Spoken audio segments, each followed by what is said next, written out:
Pelawak Komeng singgung dirinya buka peluang maju Pilkada Depok. Pelawak Komeng membuka peluang maju Pilkada 2024 sebagai calon wali kota Depok.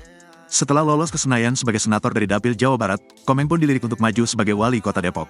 Komeng yang bernama lengkap Alfiansyah Bustami mendapat suara terbanyak dalam pemilihan DPD RI dengan perolehan suara 5,3 juta.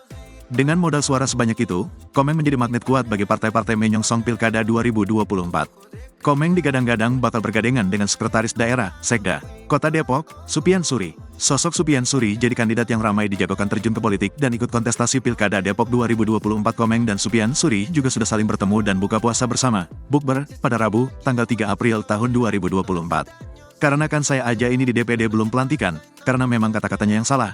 Mungkin ya pelantikan jadi pelan banget ini, harusnya mungkin cepetikan, jadi mungkin bisa lebih cepat, kata Komeng. Depok tuh salah satu dapil saya juga di Jawa Barat gitu, tapi saya belum tahu kesananya, ungkap peraih suara 5,3 juta pada pemilu 2024 lalu.